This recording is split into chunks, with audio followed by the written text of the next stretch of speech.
ये तो उचित समय पर जल्दी आई।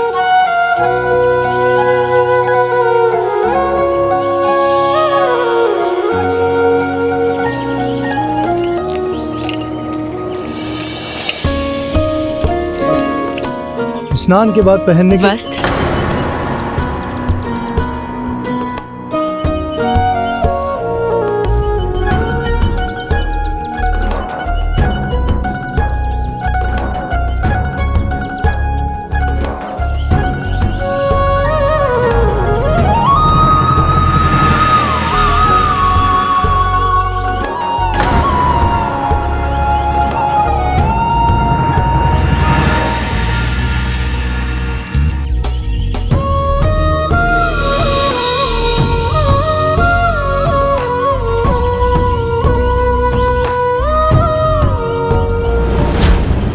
सब स्वच्छ हो गया।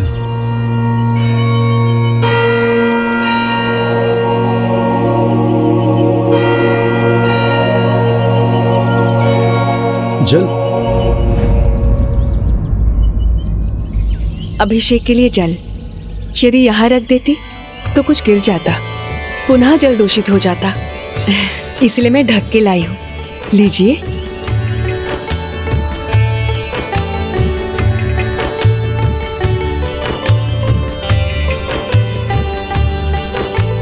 क्या हुआ स्वामी, आप मुझे इस प्रकार क्यों देख रहे हैं? कुछ नहीं, कुछ नहीं, आप जाइए।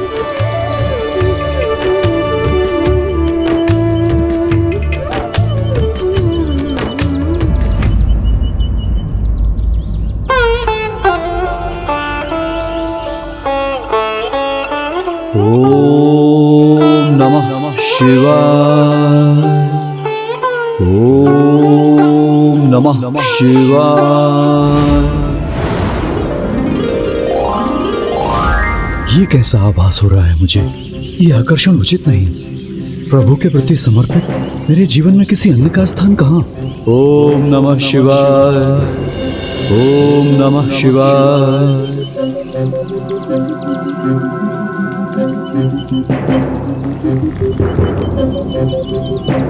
प्रभु का अभिषेक करते हुए मेरा मन भटक रहा है। ये मैं कदापि नहीं होने दे सकता। ओम नमः शिवाय। ओम नमः शिवाय।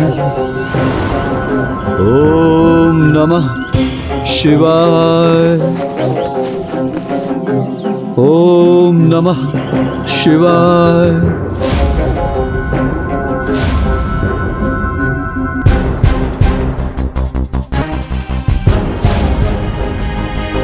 ओम नमः शिवाय। नहीं, मुझे अपने ध्यान पर स्थिर रहना चाहिए। मुझे कुछ और युक्ति सोचनी होगी।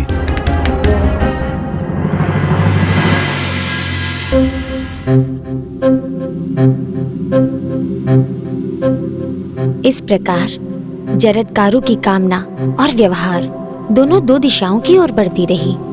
मस्तिष्क उन्हें वैवाहिक जीवन से शीघ्र निकलने को प्रोत्साहित कर रहा था, तो मन उन्हें मनसा के पवित्र प्रेम में उलझाता जा रहा था। क्या हुआ स्वामी, आप कुछ कहने वाले थे? कुछ त्रुटि तो नहीं हुई मुझसे?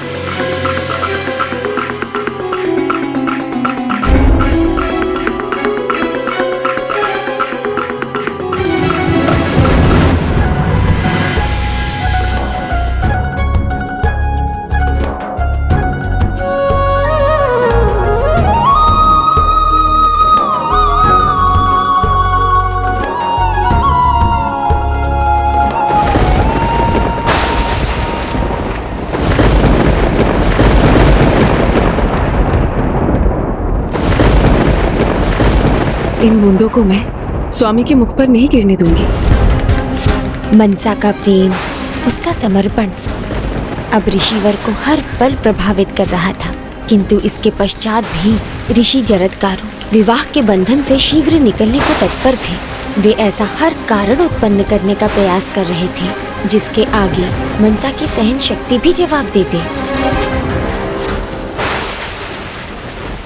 अद्भुत है देवी जरत्कारों का सेवा भाव, अद्भुत है उनकी निष्ठा।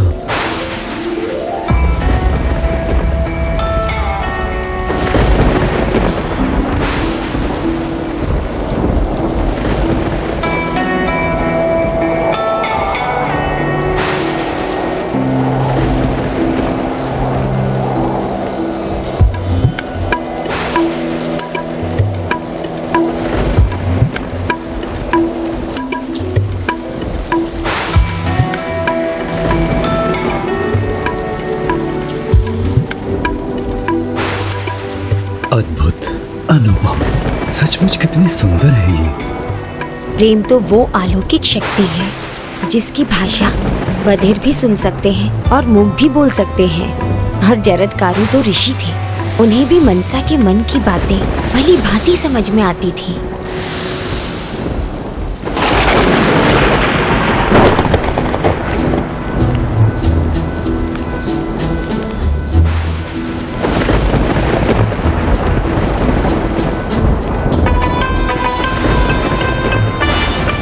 ये मैं कैसा स्वप्न देख रहा था, किंतु वर्षा तो वास्तव में हो रही है।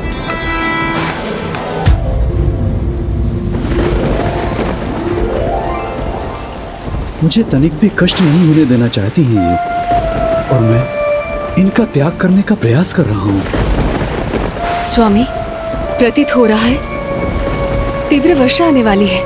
आप शीघ्र भीतर चलिए, आपकी शैया में भीतर ही लगा देती हूँ। आइए।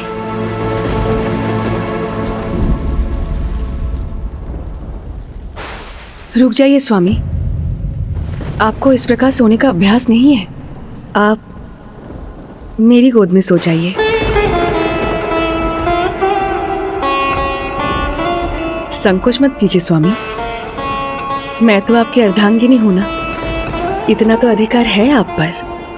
आपकी निद्रा पूर्ण हो जाएगी, तनिक भी कष्ट नहीं होगा। किंतु आपको विश्वास है कि मेरी निद्रा भंग नहीं होगी? स्वामी, मैं वचन देती हूँ।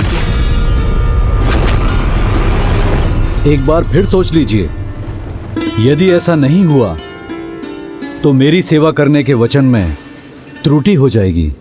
नहीं स्वामी, मुझसे कोई त्रुटि नहीं होगी। जब तक आपकी निद्रा पूर्ण नहीं होगी, मैं आपकी निद्रा भंग नहीं होने दूंगी।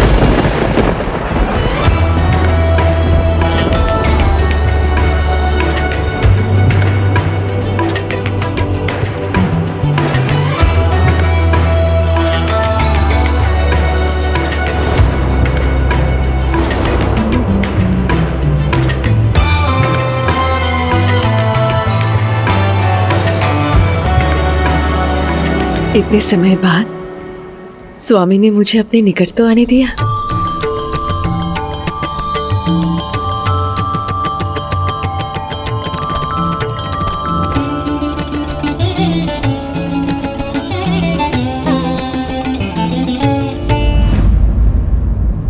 मैं जितना दूर जाना चाहता हूं, उतना ही इनके प्रति आकर्षित हो रहा हूं। निद्रा में भी मुझे इनके ही स्वप्न आ रहे हैं। अर्थात अब ऋषिवर के मन में भी दीदी के लिए स्नेह भाव जागृत हो रहा था।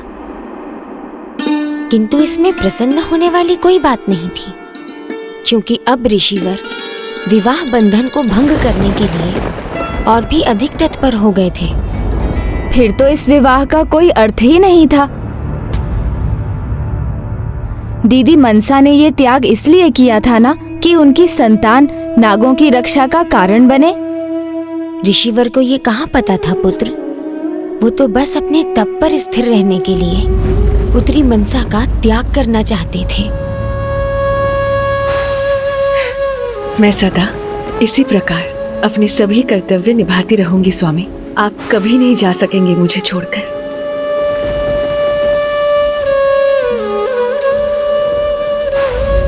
अब तो ये भूल कर ही देंगी।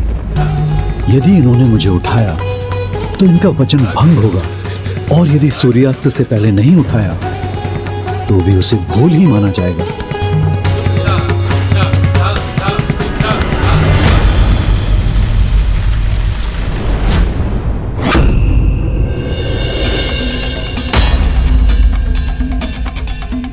सूर्य देवता तो अब दिन के अंत का संकेत दे रहे हैं। ये तो स्वामी के संध्या पूजन का समय है जिसकी तैयारी करनी है मुझे, और इन्हें उठाना भी तो होगा। किंतु ऐसा किया तो मेरा वचन भंग हो जाएगा। तो अब मैं क्या करूं? अब जो भी ये करेंगे वो भूल ही होगी।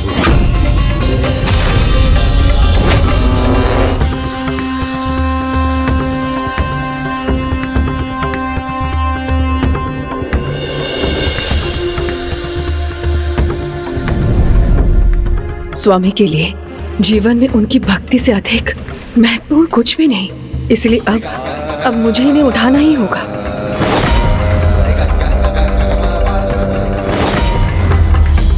स्वामी जाग जाइए, आपकी संध्या पूजा का समय हो गया है।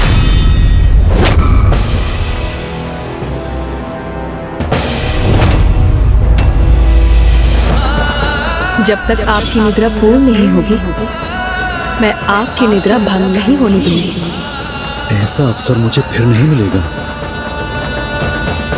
मेरी अधूरी निद्रा से जगाकर आपने अपना वचन भंग कर दिया। मेरी सेवा में ये त्रुटि हो गई आपसे। ये आपसे बहुत बड़ी भूल हुई है। किंतु स्वामी, आपकी संध्या पूजा छूट जाती, ये तो सबसे बड़ी त्रुटि होती ना। इसीलिए मेरा ये कर्तव्य था आपको जगाना, इसीलिए मैंने। नहीं, कोई त्रुटि नहीं होती। मेरे तप के प्रभाव से संध्या वंदन से पहले सूर्यदेव अस्त ही नहीं होते, और यदि ऐसा होता भी तो मैं स्वयं उठ जाता। एक ऋषि की पत्नी होकर आप इतना भी नहीं समझती? मेरी निद्रा पूरी नहीं होने देकर यह बहुत बड़ी भूल की है आपने। इसलिए विवाह की तीसरी शर्त के अनुसार मैं अब इस विवाह बंधन से मुक्त और यहां से जाने के लिए स्वतंत्र हूं।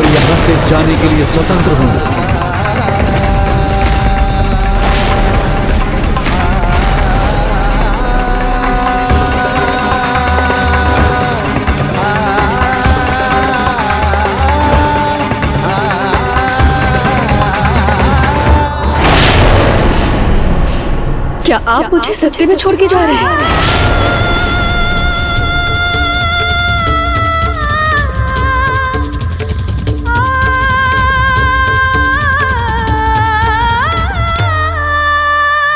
क्या आपको वास्तव में लगता है ये मेरी भूल थी?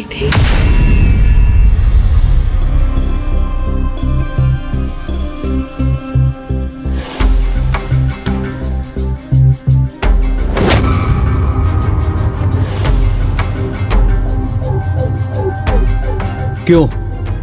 आपको विवाह की तीसरी शर्त स्मरण नहीं? आप मुझे रोक नहीं सकती। स्मरण है स्वामी, मैं आपको रोक नहीं रही थी।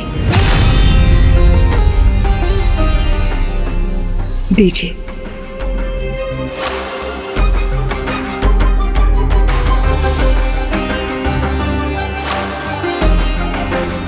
अद्भुत हैं देवी जरत्कारु, स्वयं अपने हाथों से मुझे विदा करने की तैयारी कर रही हैं।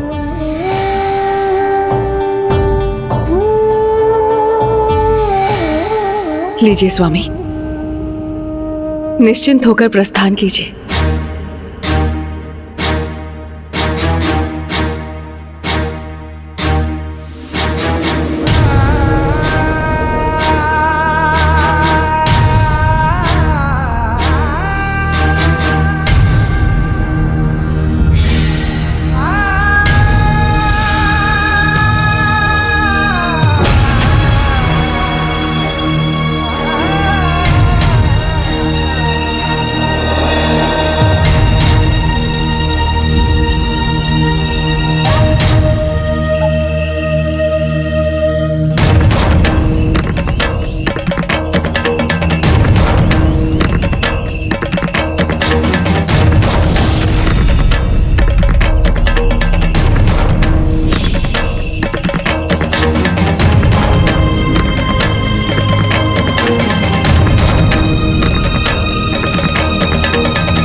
मेरे इतने कठोर व्यवहार के उपरांत भी देवी जरत्कारों ने मुझे सदा प्रेम और सम्मान ही दिया।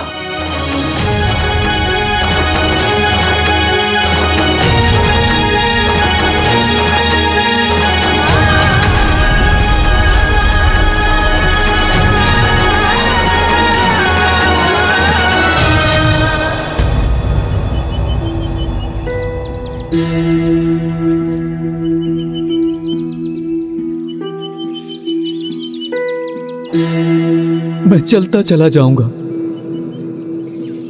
आपसे दूर हो जाऊंगा। आप कुछ कहेंगी नहीं? कहना तो बहुत कुछ चाहती हूँ स्वामी,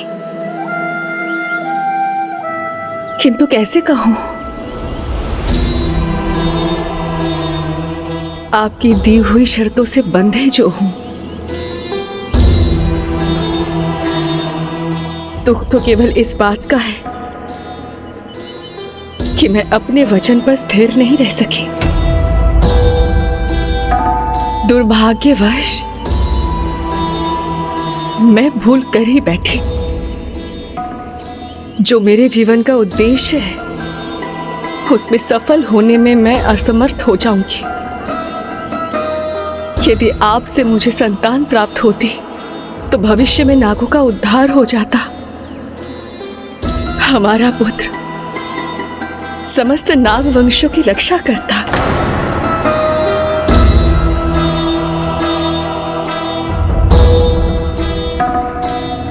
हाँ स्वामी, मैं पत्नी धर्म निभाने में असफल रही। जिस पुत्र की मैंने कामना की थी उसे मैं प्राप्त नहीं कर सकी। इतना त्याग करने के बाद भी, इतना कष्ट सहने के बाद भी आप स्वयं को ही दोषी ठहरा रही हैं। आपने पत्नी धर्म भी निभाया और मैं आपके प्रति आकर्षित भी हुआ। जितना आपसे दूर जाने का प्रयास करता था उतना ही मन आपकी ओर खिंचा आ रहा था। और अब आपकी ये विनम्र उदारता मुझे आपकी ओर और भी आकर्षित कर रही है देवी।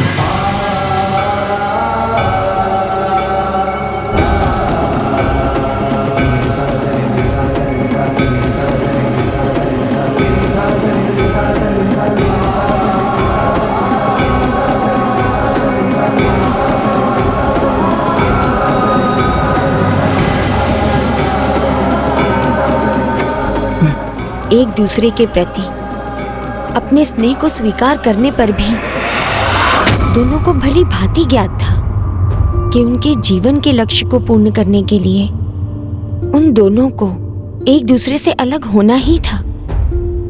यही उनका भाग्य था। अपार स्नेह के बाद भी मुझे आपसे दूर तो जाना ही होगा। तभी तो मैं अपने जीवन का कर्तव्य पूरा कर सकूंगा। किंतु मैं आपको वचन देता हूं कि यहां से प्रस्थान करने के पूर्व मैं आपको इतना स्नेह दूंगा जिसके आप योग्य हैं।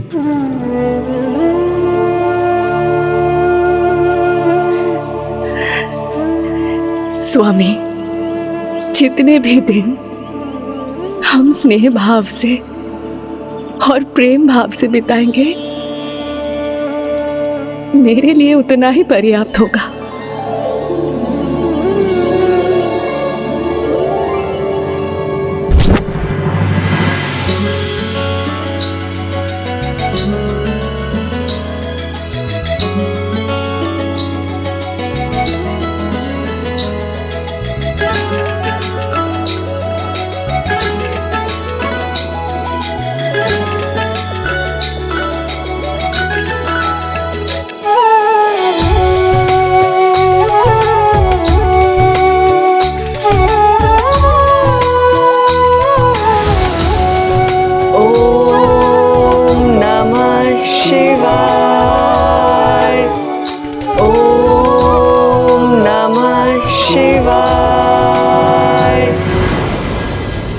फिर दोनों इसी प्रकार सुखी सांसारिक और दाम्पत्य जीवन जीने लगे। और कुछ ही समय बाद पुत्री मनसा की कोख संतान से भर गई, जिससे दोनों का परस्पर प्रेम और भी बढ़ गया। स्वामी, इस अवस्था में विश्राम करना ही आपका धर्म है और आपकी सेवा करना मेरा धर्म।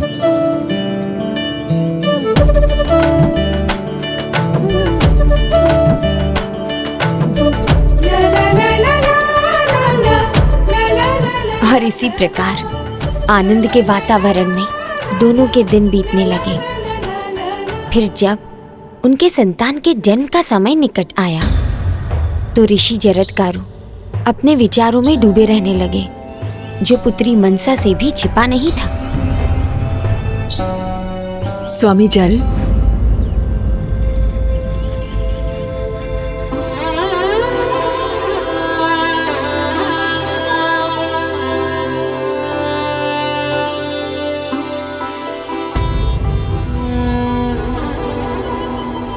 कुछ दिनों से स्वामी इतने उदास क्यों हैं?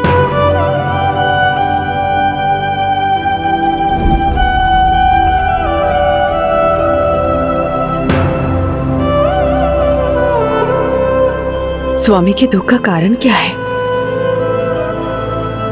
क्या विचार है स्वामी जो आपको इतना पीड़ा दे रहा है?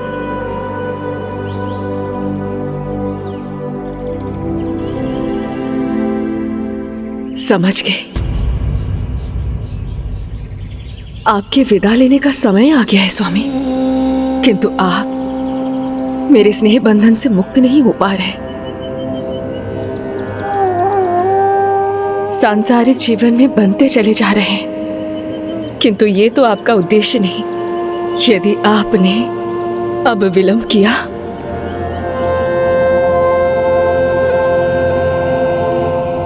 तो पुत्र होने के पश्चात आप कदापि नहीं जा पाएंगे। ना मैं और ना आपकी संतान आपकी साधना के मध्य कभी नहीं आना चाहेंगे, क्योंकि आपका तो वही उद्देश्य है, कठोर तप कर भगवान के निकट जाना और एक भक्त और भगवान के मध्य हम कभी नहीं आएंगे स्वामी। इसलिए अधिक विचार मत कीजिए स्वामी। जो आवश्यक है वो ही कीजिए, क्योंकि आपको आपके लक्ष्य से दूर कर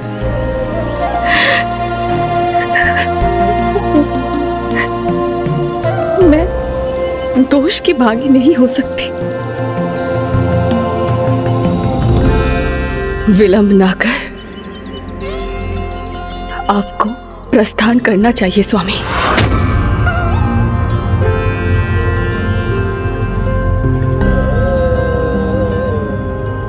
त्याग का सुफल तो सबको मिलता है माता, किंतु क्या दीदी मनसा के साथ भी ऐसा हुआ, या ऋषिवर उनकी निष्ठा और त्याग को अनदेखा कर उनसे दूर हो गए?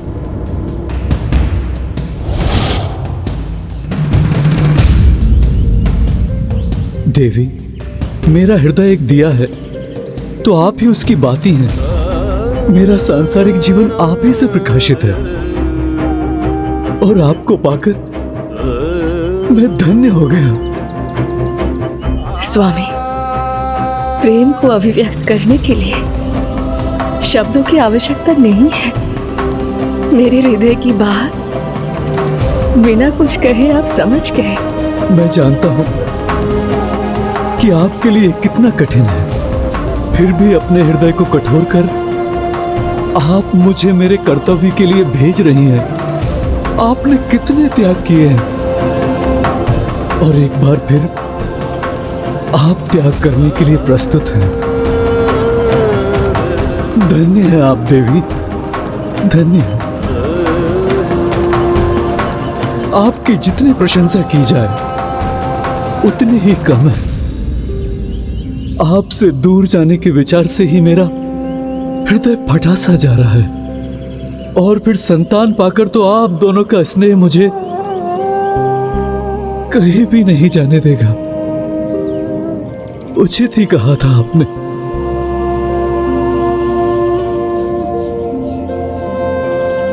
अब मुझे साहस करना होगा। यहां से प्रस्थान करने के लिए अपने हृदय को मनाना होगा।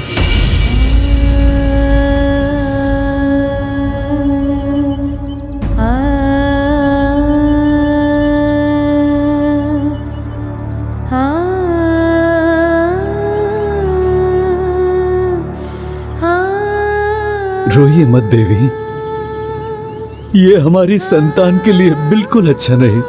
आप देखिएगा, बहुत तेजस्वी पुत्र होगा हमारा, आस्था का प्रतीक, धर्मशास्त्र, वेद पुराण उपनिषद में विश्वास रखेगा। इसलिए आप इसका नाम रखिएगा आस्तिक। आस्तिक आस्तिक।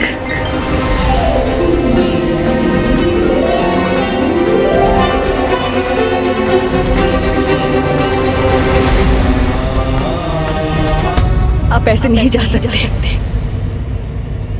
क्या मुझ पर एक उपकार करेंगे स्वामी?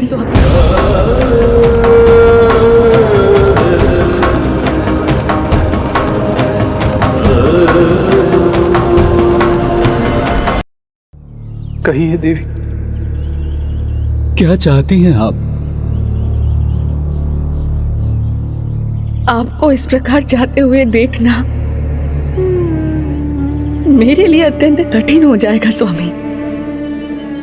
मेरा हृदय आपको रोकने पर विवश हो जाएगा।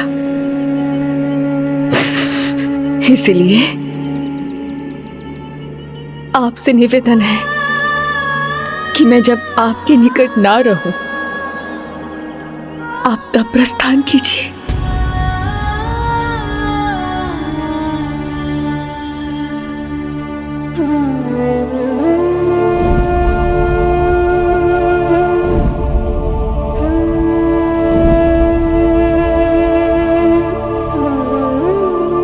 आपका ये अंगवस्त्र। मेरा अंगवस्त्र? हाँ स्वामी, आप जब प्रस्थान करेंगे, आप आपका अंगवस्त्र छोड़ के जाइएगा। मैं समझ जाऊंगी कि आप चले गए हैं, क्योंकि आपका ये अंगवस्त्र जब आप मुझसे दूर रहते थे ना स्वामी, तो आपकी निकटता का आभास देता था। आपके प्रस्थान करने के पश्चात आपके प्रतीक के रूप में यही मेरा आसरा बनेगा। देवी जरत्कारु,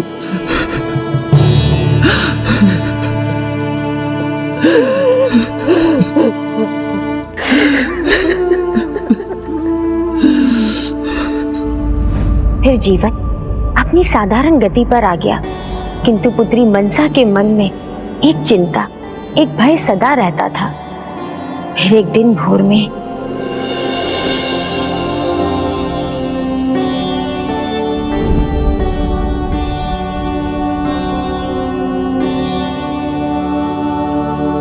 स्वामी, दीजिए स्वामी, ये वस्त्र मैं सुखा देती हूँ। आपके कमंडल और जपमाला वहां रखें।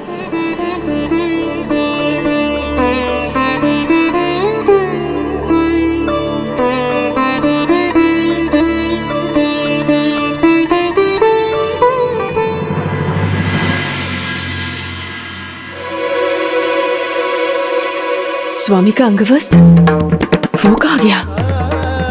स्वामी, स्वामी कहाँ गए?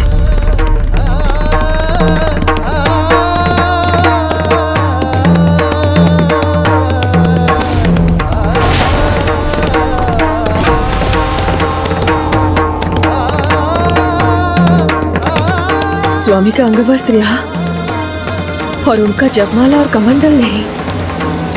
अर्थात आप जब प्रस्थान करेंगे, आप आपका अंग वस्त्र छोड़ के जाइएगा।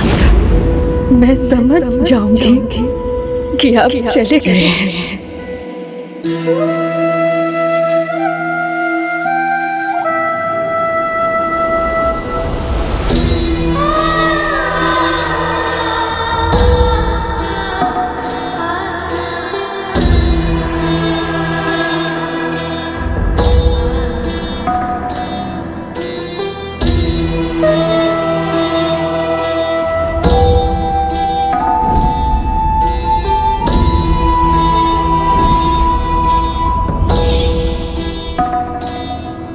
स्वामी,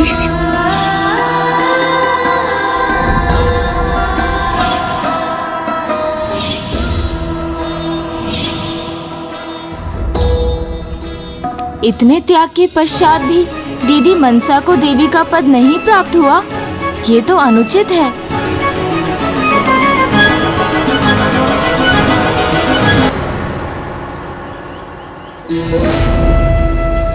स्वामी का अंगवस्त्र यहाँ और उनका जपमाला और कमंडल नहीं, अर्थात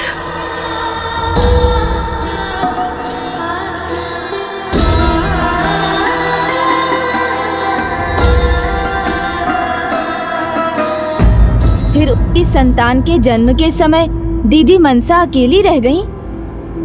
किंतु कुछ समय बाद नागराज वासुकी के अनुरोध पर देवी कद्रू पुत्री मनसा का ध्यान रखने पहुंच गई।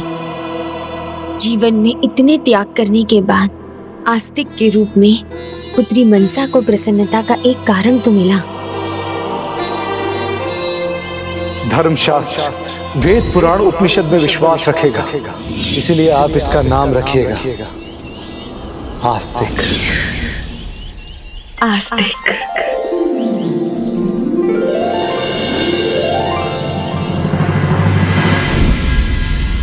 ऋषि जरत्कारु के शब्दों को सार्थक करते हुए आस्तिक एक तेजस्वी बालक के रूप में बड़ा होने लगा।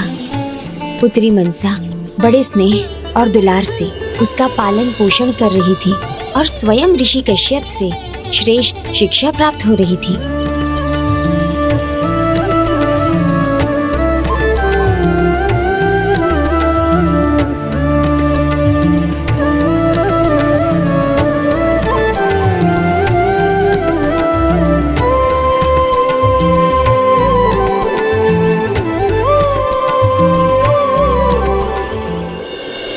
गणेश, जिस प्रकार तुम मुझसे एक क्षण के लिए भी दूर होते हो तो मैं व्याकुल हो जाती हूँ, ठीक उसी प्रकार मनसा की ममता भी उसे व्याकुल कर देती। जब आस्तिक कुछ क्षण के लिए भी उसकी दृष्टि से दूर होता तो वो संपूर्ण आश्रम सर पर उठा लेती। अब ये सुरक्षा कवच मेरे पुत्र को किसी की भी कुदृष्टि से सुरक्षित रखेगा।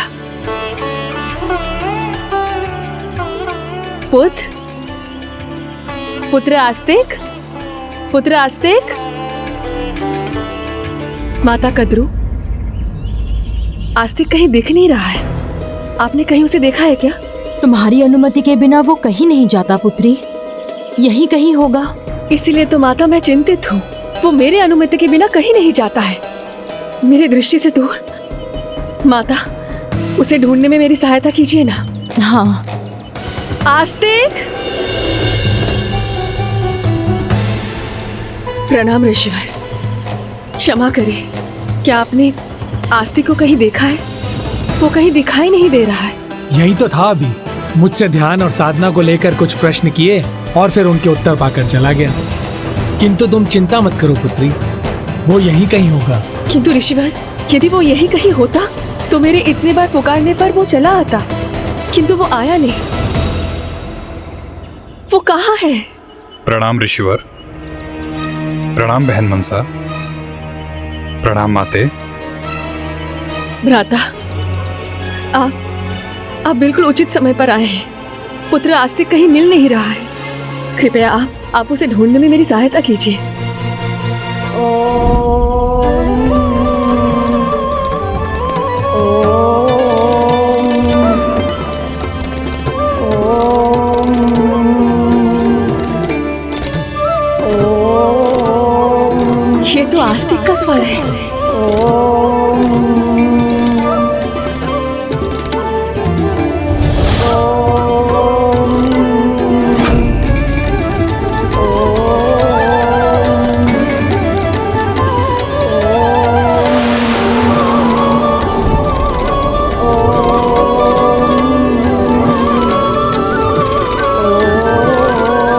आस्तिक,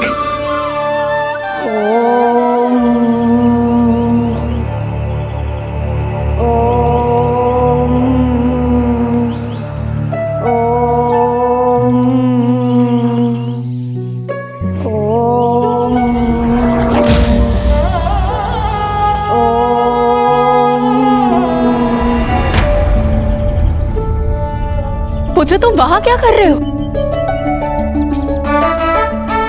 आस्तिक वृक्षासन ध्यान मुद्रा में था, जो मैंने उसे अभी सिखाया था। हाँ माँ, तन और मन में संतुलन के लिए ये बहुत अच्छी मुद्रा है। नमस्ते ब्रह्मरूप। किंतु पुत्र, इसके लिए अपने आप को संकट में डालने की और वहां जाने की क्या आवश्यकता थी? सहिताय हाँ पुत्र, नीचे आ जाओ। गणपतये नमः।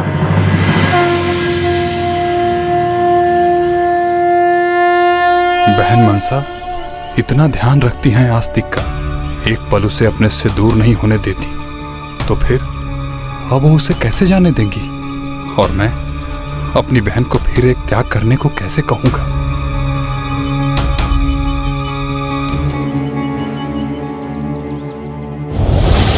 क्या मैंने उचित सुना ना माता? अभी दीदी मनसा को एक और त्याग करना था। हाँ पुत्र, आस्तिक को अपनी प्रसन्नता का आधार बनाने वाली मनसा को अभी एक और त्याग करना था। संतान से, पुत्र से दूर होना एक माँ के लिए सबसे बड़ा त्याग है। जिस उद्देश्य के लिए आस्तिक का जन्म हुआ था, उसी उद्देश्य को पूर्ण करने के लिए पुत्री मनसा को अपने पुत्र को विदा करना था। आस्तिक को उस समय के दो प्रबल व्यक्तित्व, महाराज जन्मेजय और उस समय के महानतम ऋषि शिष्य उत्तांग का विरोध करना था। वो दोनों नागवंश के अंत के लिए एक बड़ा यज्ञ आरंभ करने वाले थे। उन्हें रोकने का साहस और सामर्थ्य देवता भी नहीं रखते थे। अब नागराज वासुकी को वो करना था जिसे टाला नहीं जा सकता था। बहन, जन्म तभी सार्थक है जब उसके उद्देश्य की पूर्ति हो। आस्तिक के भी जन्म को सार्थक करने का समय आ गया है। सत्य तो यह है कि विनाश निकट है। जो भी उचित हो अभी करना होगा, अन्यथा संसार से नागवंश का अस्तित्व सदा के लिए मिट जाएगा। महाराज जन्मेजय सर्पमेध यज्ञ करने वाले हैं, जिसे मात्र और मात्र आस्तिक ही रोक सकता है, अन्यथा समस्त नागवंश भस्म हो जाएगा। इन सब का कारण मैं हूँ। मैंने ही अपने नाग पुत्रों को भयंकर श्राप दे डाला। मैं तुम्हें श्राप देती हूँ। पांडवों के वंशज महाराज परीक्षित के पुत्र महाराज जन्मेजय सर्प यज्ञ करेंगे। उस यज्ञ अग्नि में गिरकर तुम सबका अंत होगा। किंतु पांडवों के वंशज महाराज जन्मेजय ऐसा विनाशकारी यज्ञ कर क्यों रहे? और उत्तांग जैसे ज्ञानी ऋषि उनकी सहायता भी क्यों कर रहे हैं? प्रतिशोध। महाराज जन्मेजय प्रतिशोध की भावना से प्रेरित हैं। उनके पिता महाराज परीक्षित के साथ जो हुआ, उसके कारण उनके मन में नागों के प्रति गहरा द्वेष है।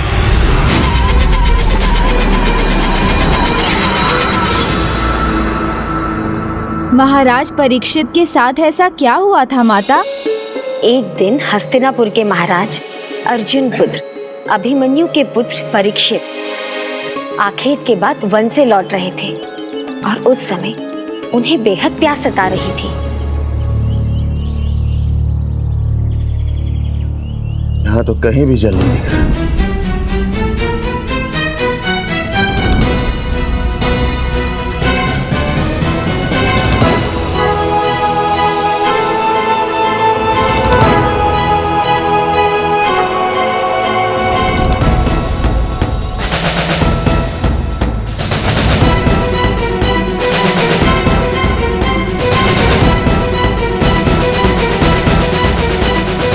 अंदर कोई है क्या? कुटिया में कोई है? मैं बहुत प्यासा हूं, मुझे जल चाहिए। वो ऋषि शमिक का आश्रम था। महाराज परीक्षित ऋषिवर को उनके ध्यान से नहीं उठाना चाहते थे, किंतु मुझे ऋषिवर से ही जल की याचना करनी होगी।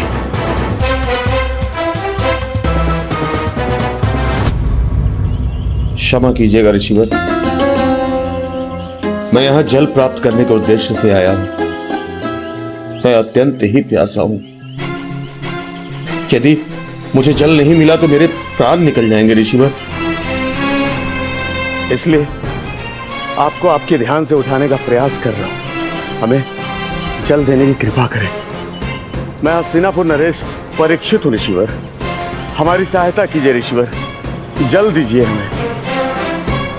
परोपकार संसार का सबसे श्रेष्ठ धर्म है ऋषिवर। परोपकार में भी श्रेष्ठ है किसी प्यासे को जल देना, किसी तप के समान या उससे भी अधिक महत्वपूर्ण। इसलिए हमारी प्रार्थना को अनसुना ना करें ऋषिवर, कृपा करें हम पर, हमें जल दे ऋषिवर, हमें जल दे।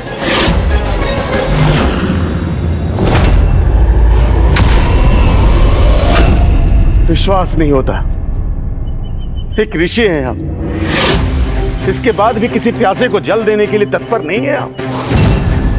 राजा का मान ना रखे कोई बात नहीं, लेकिन किसी पीड़ित की पीड़ा को दूर करना आपका तो धर्म है ऋषिवर।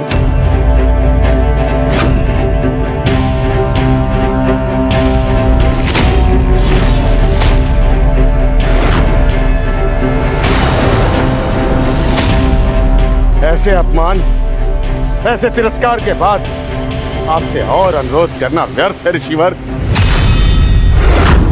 ऋषि शमिक घोर तप में लीन थे। वो ना तो महाराज का तिरस्कार कर रहे थे और ना ही उनका अपमान, किंतु महाराज परीक्षित ये समझने में असमर्थ थे और फिर अपने क्रोध के आवेश में आकर वो ऋषिवर के आश्रम से बाहर निकले।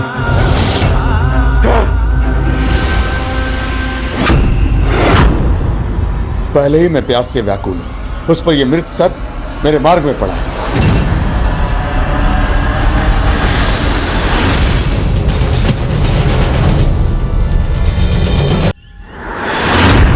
वो मृत सर्प ऋषि शमिक के तन पर गिरा और उसी समय ऋषि शमिक के पुत्र ऋषि श्रृंगी आश्रम पहुंचे और अपने पिता के तन से एक मृत सर्प को लिपटे देखकर उन्होंने उसे ऋषिवर का अपमान माना।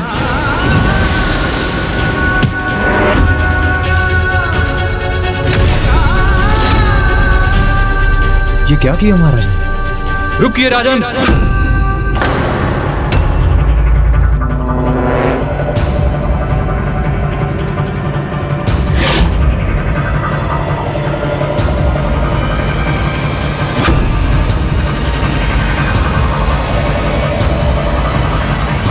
नहीं नहीं, यह मेरा आशय नहीं था।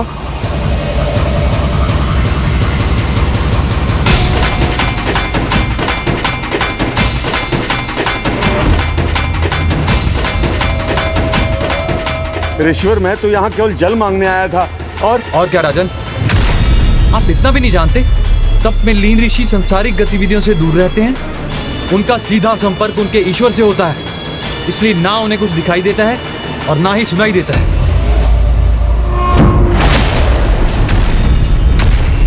मृत सर्प को उन पे उछालकर आपने तप में बैठे ऋषि का नहीं, उनके तप का भी अपमान किया है। इसका दंड आपको अवश्य मिलेगा।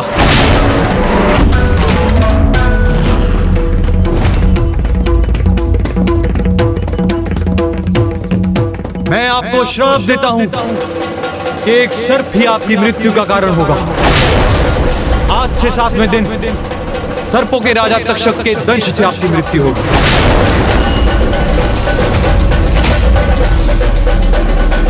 मैं आपको श्राप देता हूं कि एक सर्प ही आपकी मृत्यु का कारण होगा। एक सर्प ही राजा की मृत्यु का कारण होगा, आपकी मृत्यु होगी।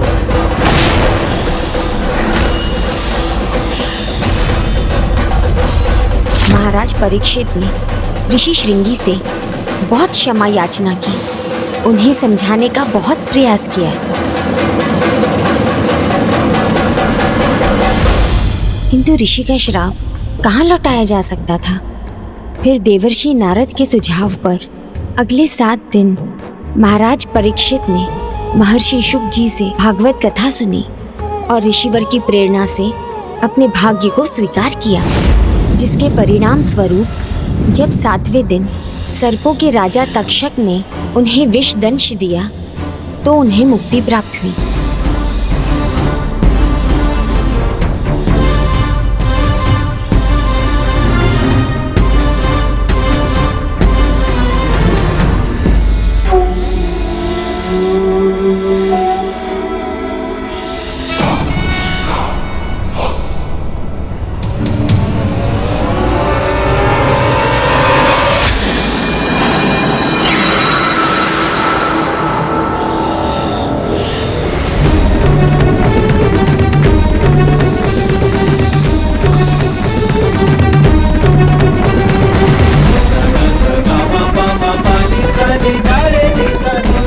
प्रभु, मुझे अपने शरण में लीजिए प्रभु। अपने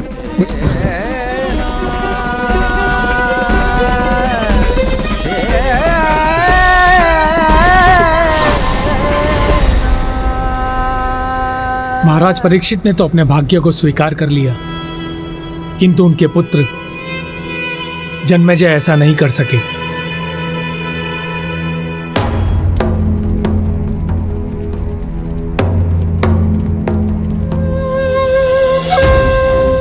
ये अन्याय है। अनजाने में की गई भूल का इतना बड़ा दंड तो उचित है। जो आपकी मृत्यु का कारण बने, दंड तो उन्हें भी भुगतना होगा। मैं प्रण लेता हूँ कि आज से 7 दिन बाद आपकी चिता से वैदिक प्रचंड अग्नि में सभी नाग भस्म होंगे। मैं सर्पराज तक्षक के साथ सभी नागों का विनाश करूंगा।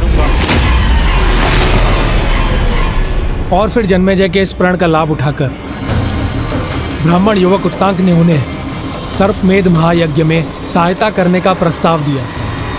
किंतु उत्तांक की क्या शत्रुता थी सर्पों से? हाँ माता, गुणी ज्ञानी ब्राह्मण युवा उत्तांक नागों से इतने क्रोधित क्यों थे? उसका कारण भी सर्पराज तक्षक से ही जुड़ा हुआ था। अपने गुरु ऋषि वेद के प्रति पूर्ण रूप से समर्पित उत्तांक की जब शिक्षा पूर्ण हुई तो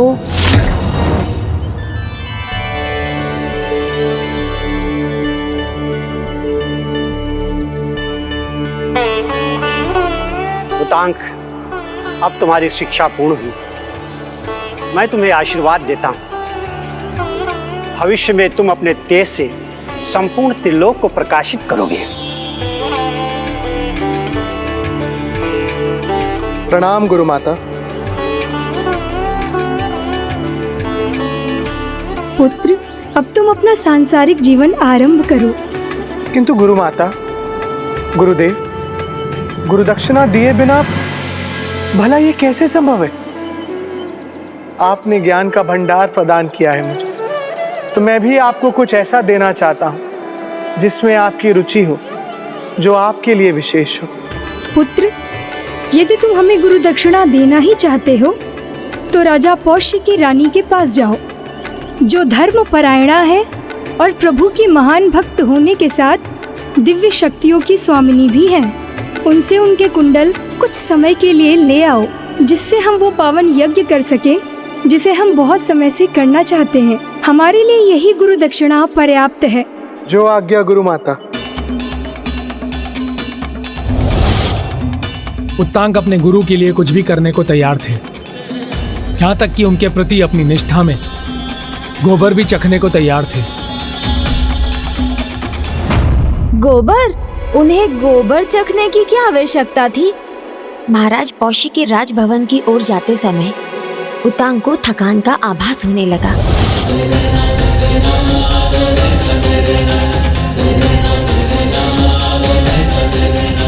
गुरुदेव ने कार्य सौंपा है, वो मुझे शीघ्र ही संपन्न करना होगा, भले फिर कुछ भी हो जाए।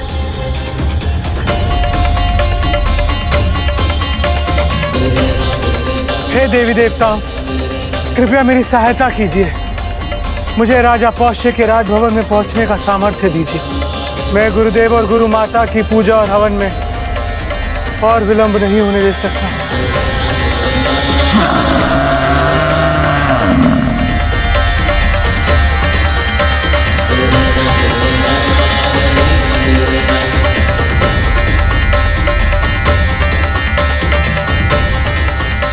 ब्राह्मण देवता, इतने थके क्यों हैं आप?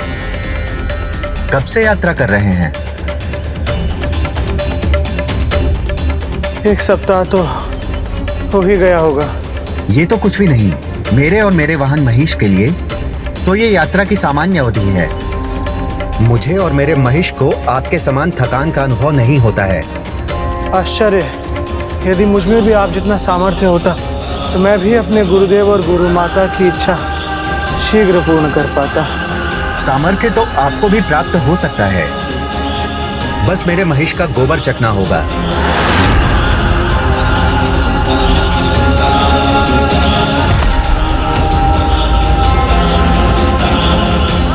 मुझ पर विश्वास नहीं तो कोई बात नहीं, मैं आपका समय व्यर्थ नहीं करूंगा, किंतु चलने की ऊर्जा चाहिए तो उसका यह सरल उपाय है।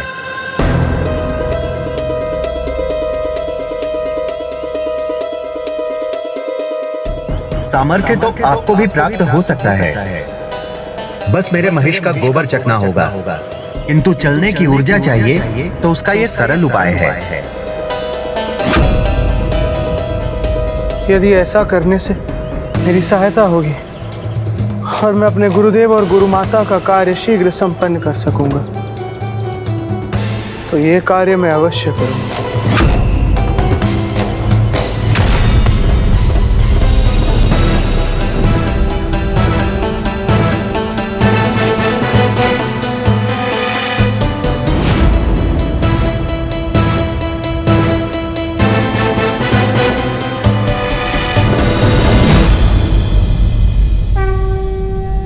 कल्याण हो।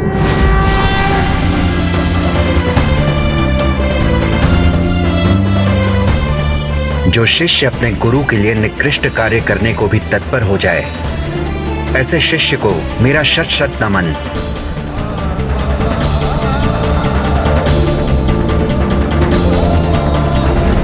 आश्चर्य, इन किसान ने सत्य कहा था। थकान मिट गई, अपार ऊर्जा प्राप्त हो गई। जब उतांग अपने गुरु के प्रति इतने निस्वार्थ भाव से निष्ठावान थे, तो फिर उनके साथ ऐसा क्या हुआ था माता, जो वो नागों के विनाश के लिए यज्ञ करने हेतु प्रेरित हो गए? जिनकी भक्ति में निष्ठा और निर्मलता का भाव होता है, उनके निश्चय में भी उतनी ही दृढ़ता होती है। और उतांग उतने ही दृढ़ निश्चय के साथ वो कुंडल लेने गए, और जब वो महाराज पौष्य के राजभवन पहुंचे तो प्रणाम महाराज।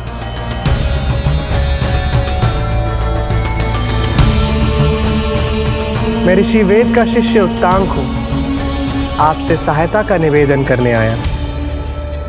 मुझे गुरुदेव और गुरु माता की इच्छा पूर्ण करने अपनी गुरुदक्षिणा देने, उनके हवन के लिए कुछ समय के लिए महारानी के दिव्य कुंडल चाहिए।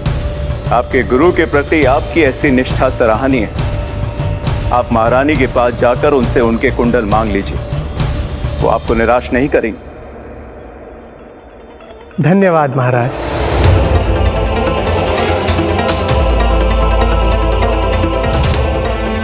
इस प्रकार उतांग से प्रभावित होकर राजा ने उन्हें कुंडल लेने महारानी के कक्ष में भेजा, किंतु उतांग महारानी के कक्ष में प्रवेश करने के बाद भी उन्हें ढूंढ नहीं सके।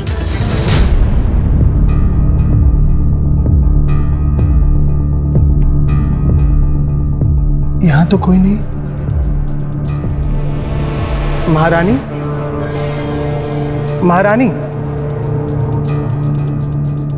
मैं ब्राह्मण पुत्र उतांग हूं, आपके कुंडल लेने आया हूं। कृपया कर मुझे दर्शन दीजिए। जब उतांग महारानी के दर्शन ही ना कर सके तो निराश होकर राजा के पास लौट गए। महाराज, जिससे पूछता हूं वो यही कहता है कि महारानी अपने कक्ष में है, किंतु भीतर जाने पर मुझे कोई दिखाई नहीं दिया। कहीं ये मेरे साथ कोई परिहास तो नहीं, अथवा मुझसे ही कोई भूल हुई है, इसके कारण महारानी ने अपने दर्शन नहीं दिए। नहीं ब्राह्मण देवता, आपसे कोई भूल नहीं हुई, बस एक कमी रह गई। कमी? तो मेरा मार्गदर्शन कीजिए महाराज। कमी जो भी हो मैं उसे दूर करूंगा।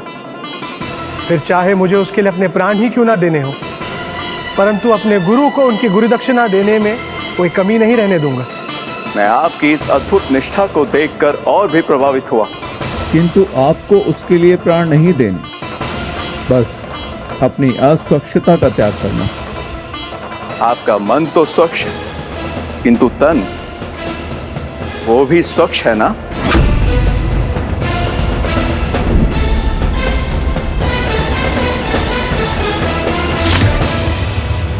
मैं भूल गया था, मार्ग में प्रभु का प्रसाद ग्रहण किया पर फिर आचमन न कर सका। मूर्खता मैंने ही की। दिव्यता की मूर्ति महारानी के पास झूठे मुख को लेकर चला गया। मैं अभी इस भूल को सुधार लूंगा। आज्ञा दे महाराज।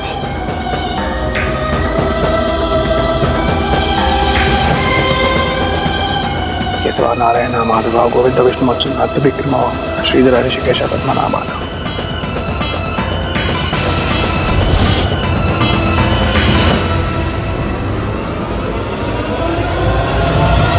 स्वागत है ब्राह्मण देवता।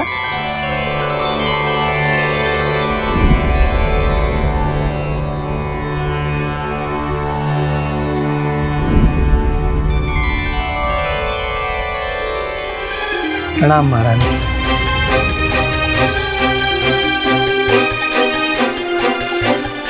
हमें ज्ञात है आप यहाँ मेरे कुंडल लेने आए हैं।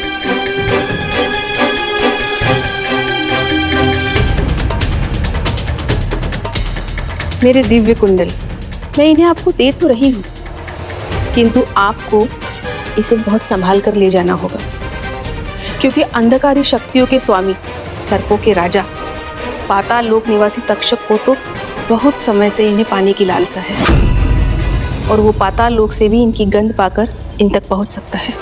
आप चिंता ना करें महारानी, मैं इन्हें अपने प्राणों से भी अधिक सुरक्षित रखूंगा और इन्हें गुरुदेव और गुरु माता तक अवश्य पहुंचाऊंगा।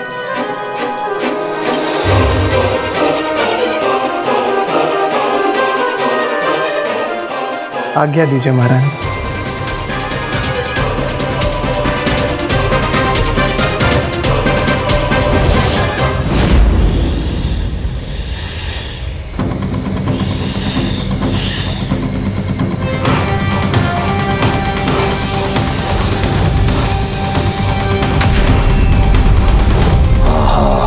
यही अवसर है उन दिव्य कुंडलों को पाकर अपने पास रखने का।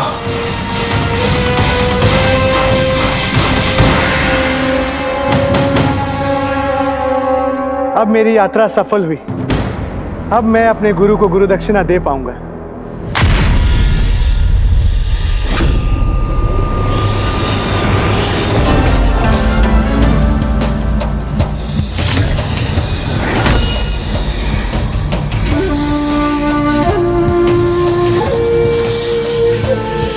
सर्पों के राजा, पाताल लोक निवासी तक्षक को तो बहुत समय से इन्हें पाने की लालसा है, और वो पाताल लोक से भी इनकी गंध पाकर इन तक पहुंच सकता है। नहीं नहीं, इन्हें मुझसे कोई नहीं छीन सकता। मुझे थोड़ा मार्ग बदल लेना चाहिए।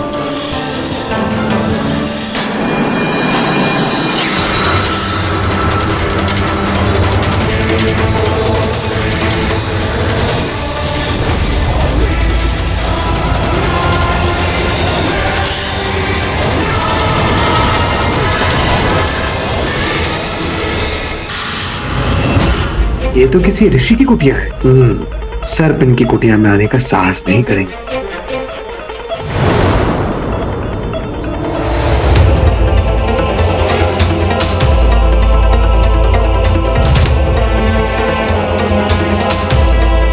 अच्छा है, वो सर्प तो पीछे छूट गए हैं।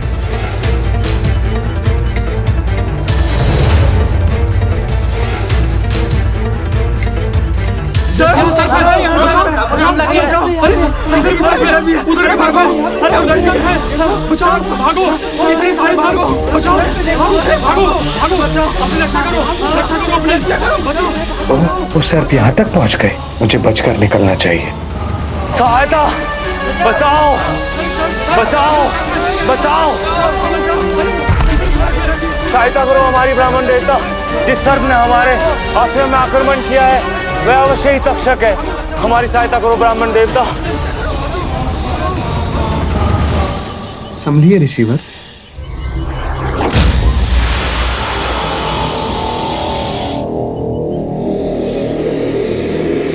ऋषिवर नहीं, मैं हूं।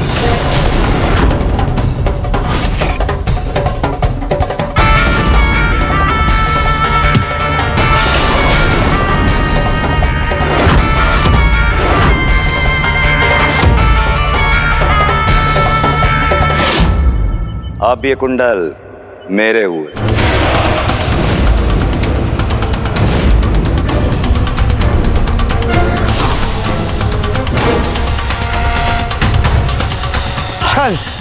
छल हुआ है मेरे साथ।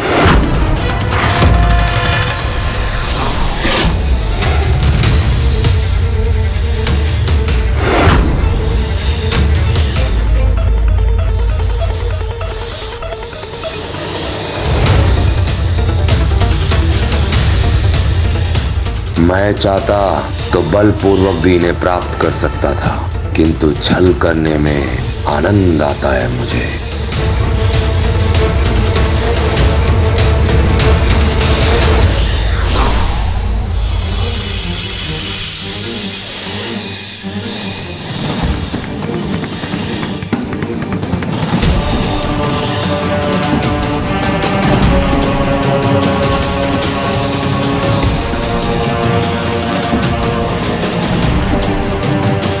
आप चिंता ना करें महारानी, मैं इन्हें अपने प्राणों से भी अधिक सुरक्षित रखूंगा और इन्हें गुरुदेव और गुरु माता तक अवश्य पहुंचाऊंगा।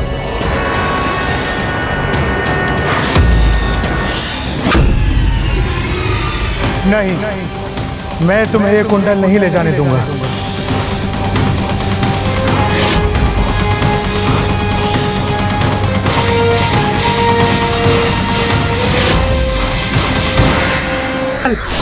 छल हुआ है मेरे साथ।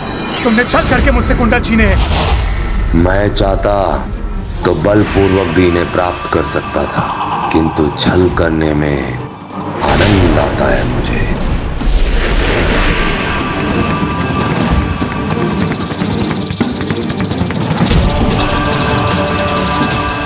नहीं, मैं तुम्हें ये कुंडल नहीं ले जाने दूंगा।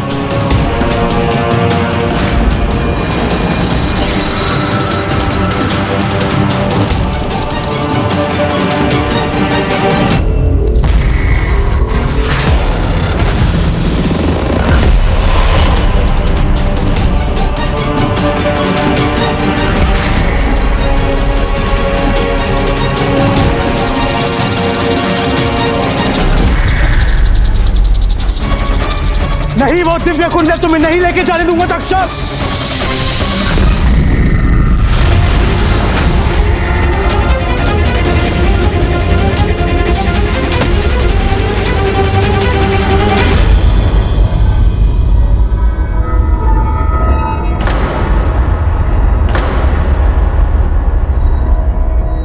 अंधकार कितना भी क्यों ना, मैं उसमें से भी प्रकाश ढूंढ लूंगा, रोक लूंगा तुम्हें।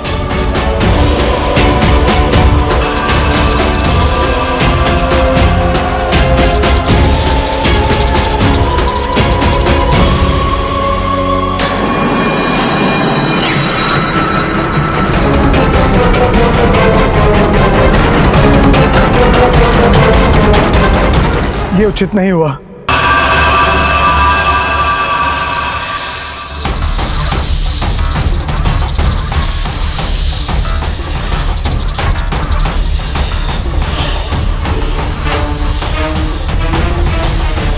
ये सर्प तो मेरे प्राण लेना चाहते हैं।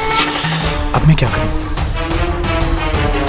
परिस्थिति कितनी भी भयंकर हो, सामने शत्रु कितना भी विकराल हो, घबराना नहीं। इन मंत्रों में इतनी शक्ति है कि देवता भी तुम्हारे सामने नतमस्तक होने पर विवश हो जाएंगे।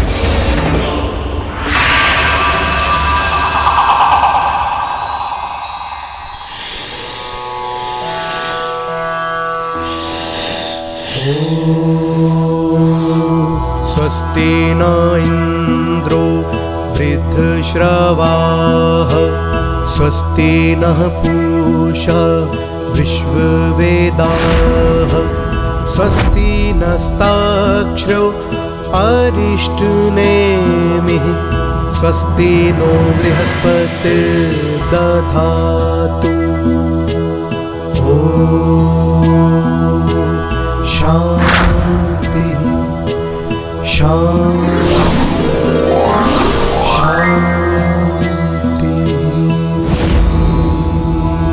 अपने नेत्र खोलो उतांक।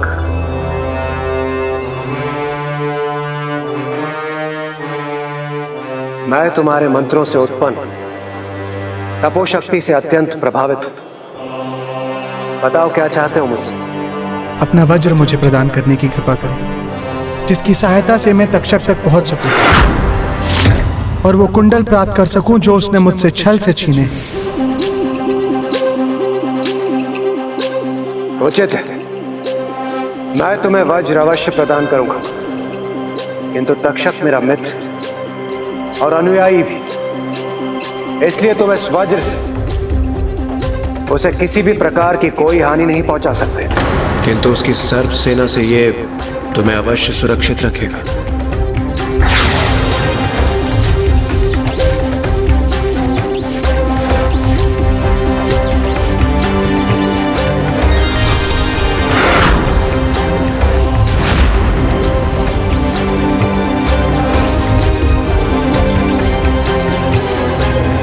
कल्याण।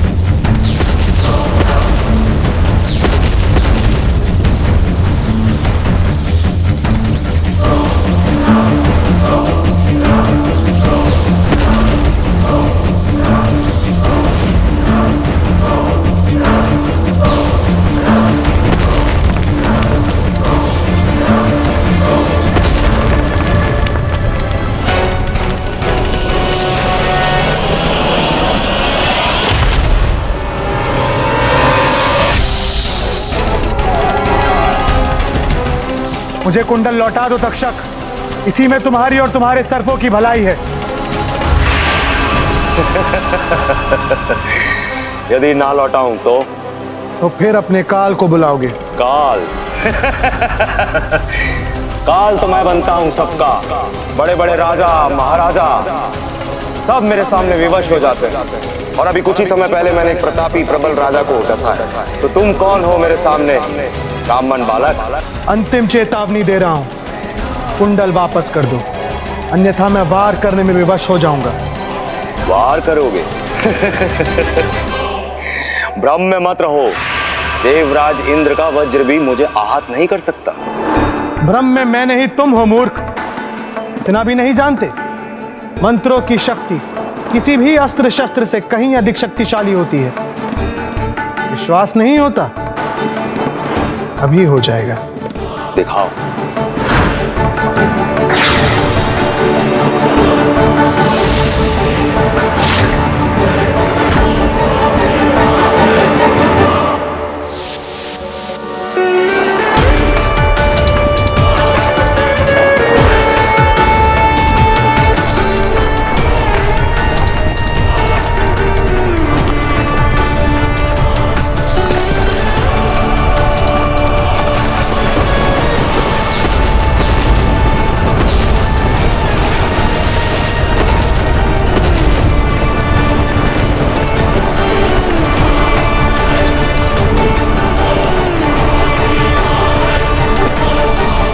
ये लो, ले जाओ, चले जाओ यहां से, मेरे सर्पों को सुरक्षित छोड़ दो।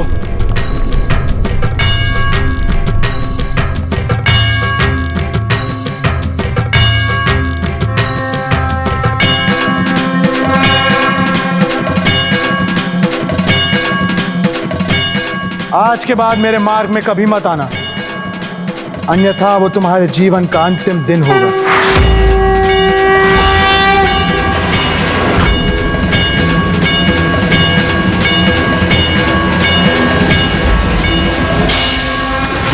वो शत्रुता वहीं से आरंभ हुई, जो और भी गहरी होती चली गई। जब उत्तांक कुंडल लेकर अपने गुरु के पास पहुंचे।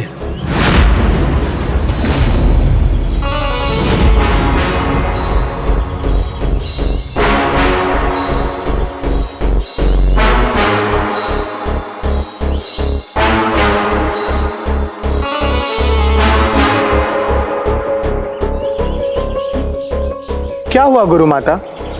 गुरुदेव, क्या ये प्राप्त करा प्रसन्न नहीं है? क्या मुझसे कोई भूल हुई है? नहीं पुत्र, इस कुंडल को पाकर हम अत्यंत प्रसन्न हैं, क्योंकि अब हम हवन कर सकेंगे। किंतु महाराज को लेकर एक दुखद समाचार है। क्या हुआ महाराज परीक्षित को? सर्पों के राजा तक्षक ने उन्हें 10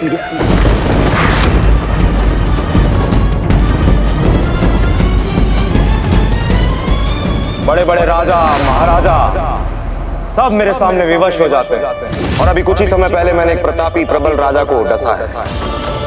और अब उनके पुत्र महाराज जन्मेजय ने सभी सर्पों को दंड देने का प्रण लिया है। ये तो उचित है गुरु माता।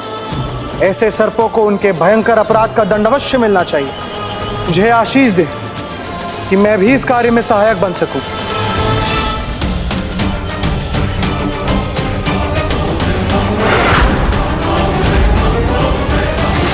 अर्थात उतांग का क्रोध अभी तक शांत नहीं हुआ था। सर्पमेध यज्ञ का सुझाव उन्हीं का था। पुत्री, क्रोधित तो महाराज जन्मेजय भी थे, किंतु नागों का सर्वनाश सर्वप्रथम उन्हीं का ही विचार था।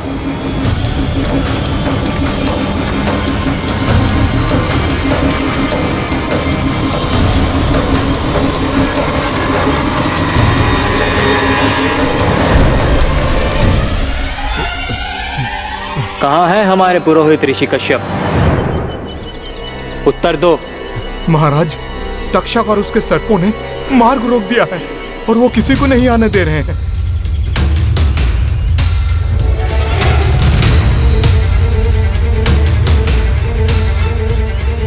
तब हमारे इस यज्ञ में कौन हमारी सहायता करेगा?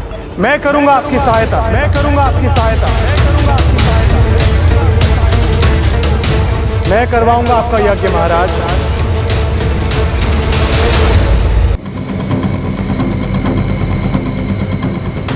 तक्षक और उनके सर्पों का आतंक बहुत समय से चलता आ रहा है। शुभ कार्यों में बाधा डालना, हमारे प्रियजनों को हमसे छीनना, निर्दोषों के प्राण हरना, ये सब उनके दुष्कृत्य हैं, जिन्हें रोकना अब आवश्यक है। इसलिए साधारण यज्ञ नहीं, सर्पमेध यज्ञ होना चाहिए। मैं ऋषिवेद का शिष्य उत्तांग आपके सर्पमेध यज्ञ में आपका सहायक बनूंगा, किंतु तभी जब आप मुझे आश्वस्त करेंगे कि इस यज्ञ के बीच में कोई बाधा नहीं डाल सकेगा।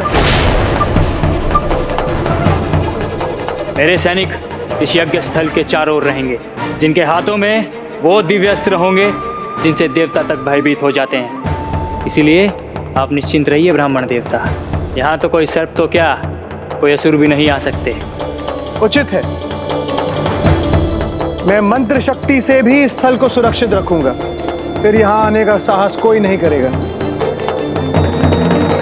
सर्पमेध यज्ञ अर्थात संपूर्ण सर्प जाति के विनाश के लिए किया जाने वाला यज्ञ, और इस यज्ञ को सफल होने से रोकने का कार्य नन्हे आस्तिक को करना था। ये तो निश्चय ही अत्यंत कठिन परिस्थिति थी दीदी मनसा के लिए। किंतु अब आस्तिक को भेजने के सिवाय नागों की रक्षा का कोई उपाय नहीं था।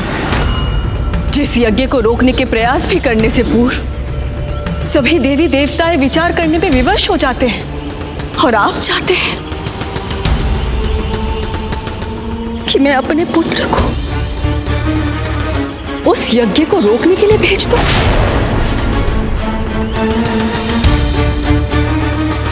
रावणम चाग्रतो दुष्टायुद्धाय समुपस्थितम।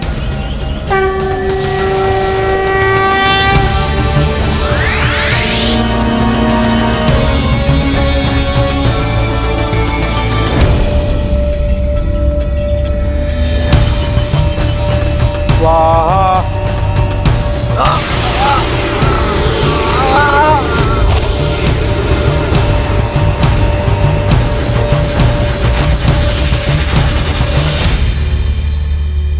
माता, वैसे तो योग्यता किसी की आयु पर निर्भर नहीं होती, किंतु माता के लिए तो उसकी संतान सदैव छोटी ही रहती है, और आस्तिक तो तब मात्र एक बालक होंगे। ऐसे में क्या दीदी मनसा आस्तिक को भेजने के लिए तैयार हुई?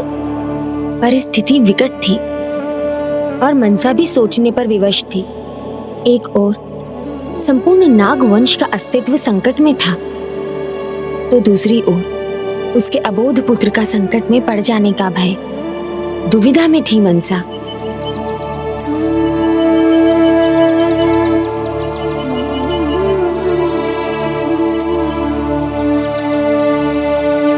किंतु महाराज जन्मेजय और उतांग को कोई दुविधा न थी। उन्होंने नाग वंश के विनाश के लिए सर्पमेध यज्ञ आरंभ कर दिया था।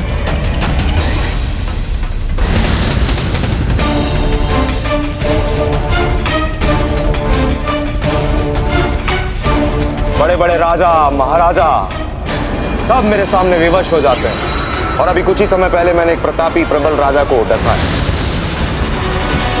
तदिक्राविन्नो अकारिशम जिष्णुरसस्य वाजिनः सुरविनो महाक्रात कालनाग स्वाहा।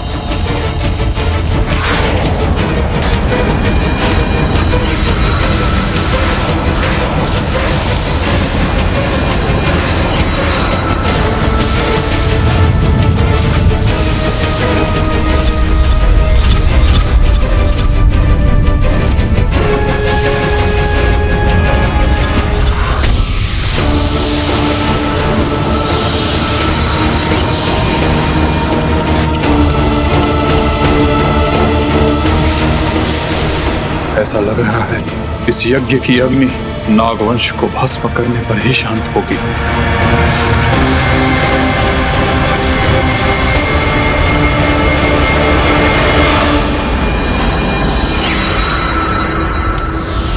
जल सर्प स्वाहा स्वाहा।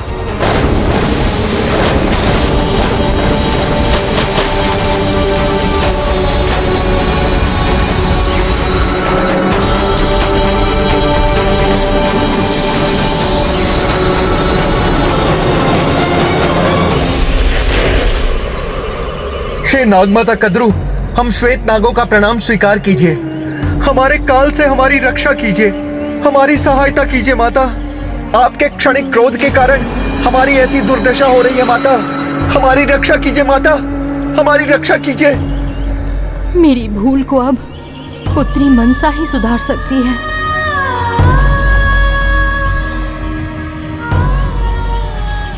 अबोध बालक है मेरा पुत्र, उसे इस भयंकर यज्ञ को रोकने के लिए कैसे भेज दूं?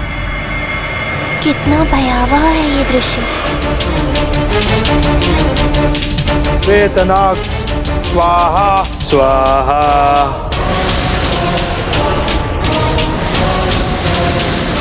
अब यदि कुछ न किया गया तो हमारा भस्म होना निश्चित है।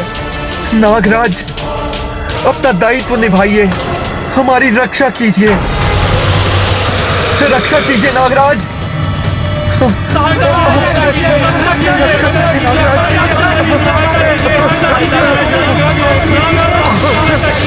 कीजिए नागराज।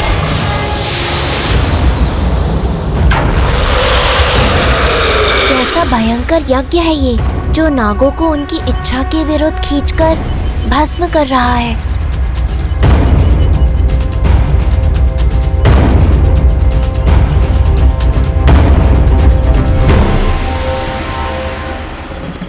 पुत्र, जो घटित हो रहा है वो भयंकर है।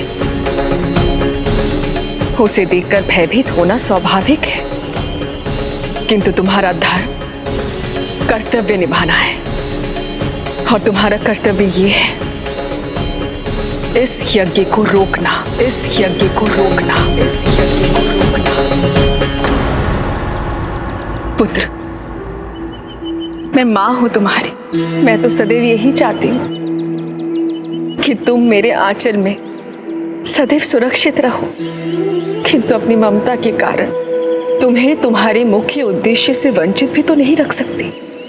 इस यज्ञ को रोकना तुम्हारा धर्म है, तुम्हारा कर्तव्य भी है, और तुम्हारा मुख्य उद्देश्य भी। हाँ पुत्र, तुम्हारी माता अपने हृदय पर पत्थर रखने पर विवश हो गई है। मुझे ज्ञात है पुत्र, मैं तुम्हें एक ज्वालामुखी समान यज्ञ की अग्नि की ओर भेज रही हूँ, किंतु यही मेरा कर्तव्य है, अन्यथा सर्पों के कुल का नाश होगा पुत्र। किंतु माँ, मैं चाहकर भी इस प्रबल प्रचंड यज्ञ को कैसे रोकूंगा? मेरे मार्ग में आने वाली बाधाओं को कैसे पार करूंगा?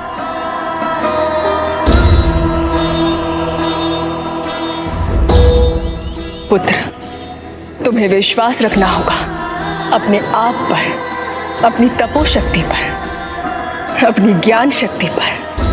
कभी भी किसी को भी ये आभास मत होने देना कि तुम्हारी शक्ति किसी से भी कम है। तुम्हारे साथ मेरा आशीर्वाद सदैव है। मैं तुम्हें विश्वास दिलाती हूँ पुत्र, कोई भी बाधा, कोई भी शक्ति तुम्हें नहीं रोक सकती।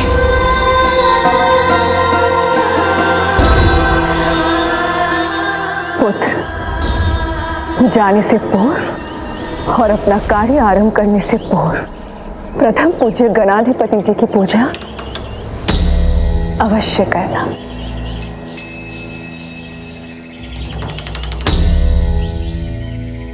और सदैव स्मरण रखना, तुम मेरे पराक्रमी पुत्र हो। तुम्हारी माता सदैव तुम्हारे साथ है, रक्षक बनकर।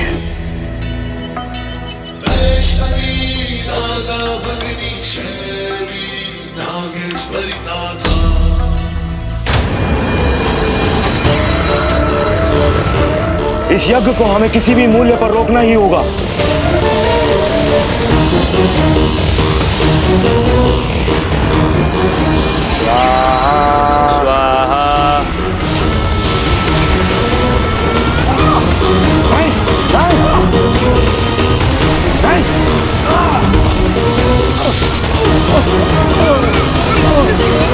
कहाँ जा रहे हो? रुको!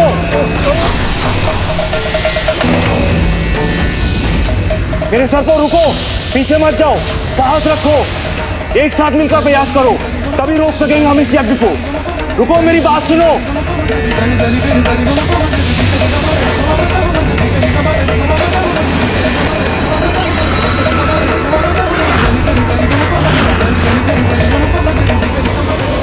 मेरे देखते ही देखते सब स्वाहा हो गए और मैं कुछ न कर सका। रुको,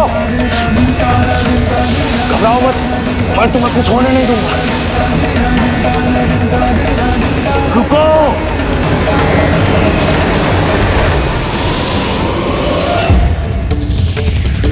ये भी चला गया। अपनी संपूर्ण शक्ति से इसे भी नहीं रोक सका मैं।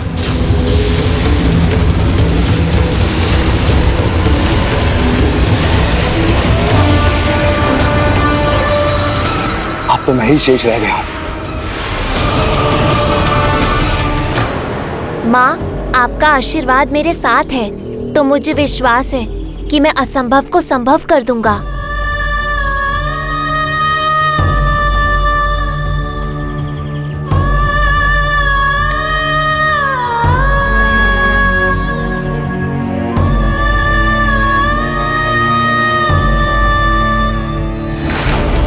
इससे पहले कि ये मेरे नाम की आहुति दें, मुझे अपने मित्र के पास पहुंचना चाहिए। अब तो वो ही मेरी रक्षा कर सकता है।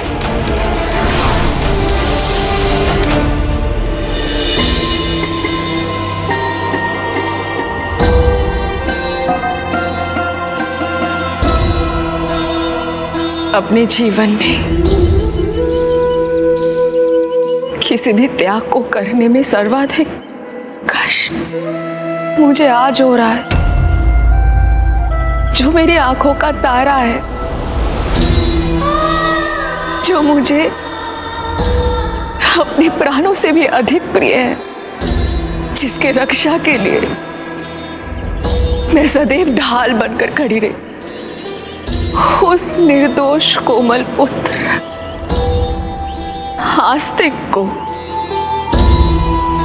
ऐसे असंभव कार्य करने के लिए भेज दिया, जिसका परिणाम किसी को भी ज्ञात नहीं।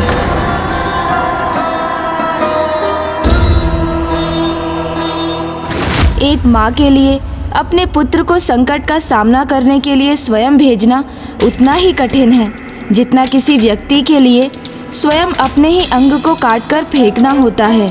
किंतु बहन मनसा ने आस्तिक को उस शक्तिशाली यज्ञ को रोकने के लिए भेज दिया जिसे रोकने का साहस एवं सामर्थ्य किसी और में नहीं था।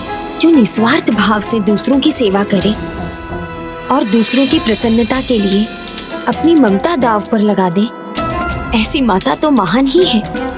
और मनसा ने अपने कर्तव्य पर दृढ़ रहकर इसी का प्रमाण दिया था।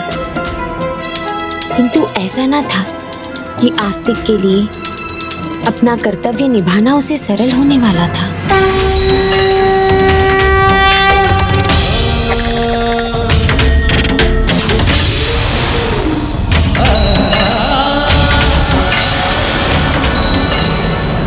यहाँ तो सभी ओर सैनिकों का सुरक्षा घेरा है, इसे भेद कर ही आगे बढ़ सकता हूँ मैं।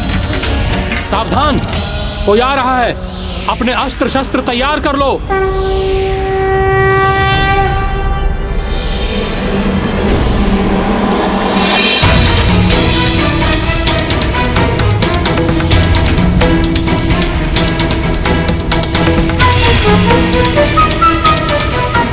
अब इन सैनिकों का क्या उपाय है?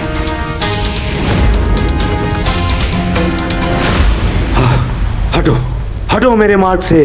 भीतर जाना है, भीतर जाना है मुझे।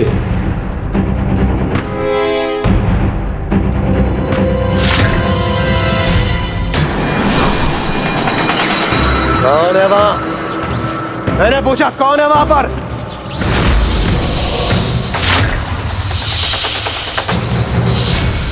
देवराज, प्रहार मत कीजिए। मैं हूं आपका मित्र तक्षक। संकट में है आपका मित्र देवराज। आप ही का आसरा है।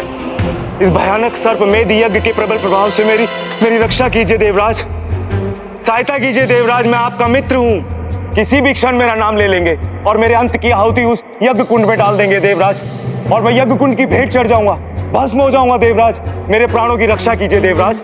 मित्र तक्षक,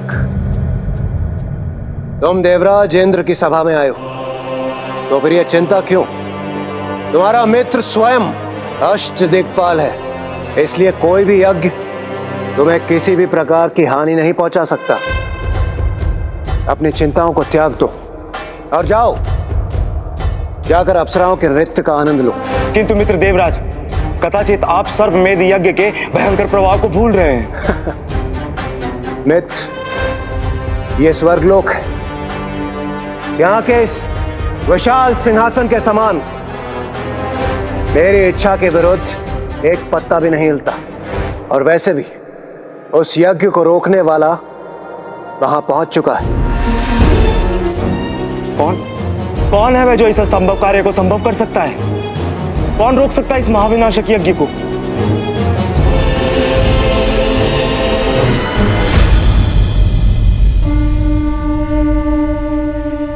इस विनाशक यज्ञ को रोकने के लिए मुझे आगे बढ़ना ही होगा।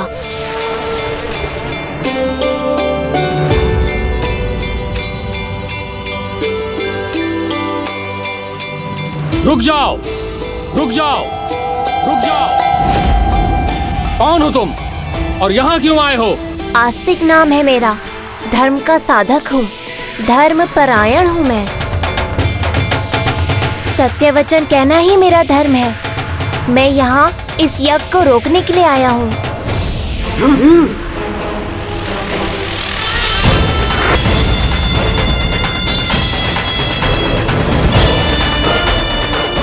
बालक, ये कोई साधारण यज्ञ नहीं। अपनी सुरक्षा चाहते हो तो लौट जाओ। धर्म परायणता का एक और धर्म है, अपने कर्तव्य पर अड़िग रहना।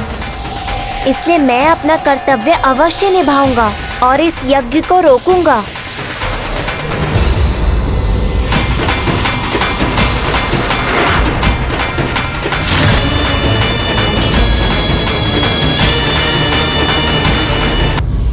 हे ब्राह्मण बालक, आप दिव्य और ज्ञानी प्रतीत होते हैं, इसलिए आप समझ सकते हैं कि हम भी अपना धर्म और कर्तव्य निभाने को विवश हैं।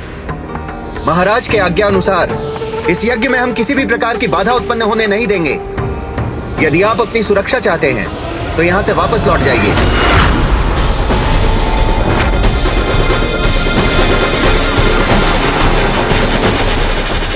रुक जाइए बहन। भ्राता, ये कैसे पराक्रमी है? एक अबोध बालक के सम्मुख अस्त्र शस्त्र उठाए खड़े हैं। पुत्र आस्तिक, बुद्धिमान है और धर्मपरायण भी। मुझे उन पर पूर्ण विश्वास है। चिंता करने की कोई आवश्यकता नहीं है। वो कोई न कोई मार्ग अवश्य निकाल लेंगे। मुझे रोकिए मत, आगे बढ़ने दीजिए। महाराज से संवाद करने के लिए जाने दीजिए। बस, अब एक पग और आगे नहीं। यज्ञ की सुरक्षा से हम कोई समझौता नहीं करेंगे। आप हमें प्रहार करने पर विवश ना करें, लौट जाएं। धर्म की बात कहने वाले कैसे धार्मिक हैं आप? एक बालक पर प्रहार करेंगे? क्या यही धर्म है आपका?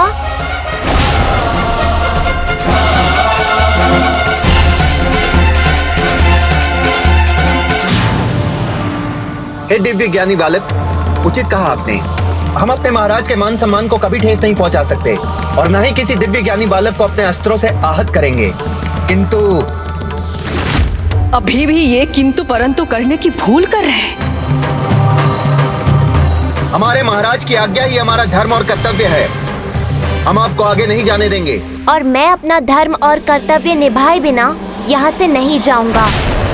अभी मेरा धर्म और कर्तव्य है इस यज्ञ को रोकना। तो आपको हमें अपने मार्ग से हटाकर जाना होगा।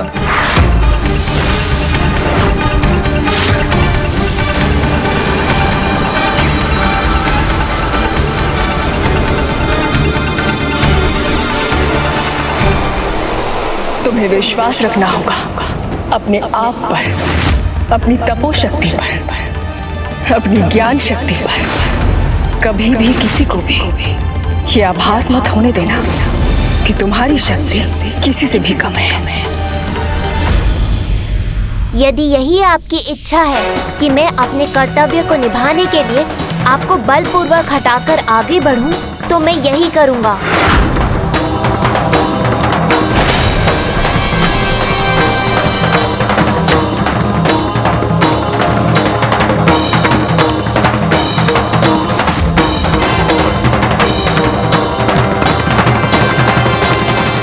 बालक को रोकने के लिए पूरी सेना ही आ गई।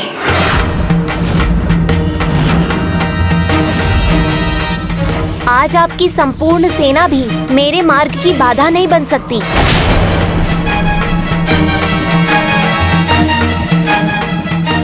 जिसे माँ का आशीर्वाद प्राप्त हो, जिसके पास तप की शक्ति का सामर्थ्य हो, उसे उसके कर्तव्य पथ से कोई शक्ति रोक नहीं सकती। इसीलिए मेरा सुझाव है कि आप मुझे मार्ग दे दीजिए।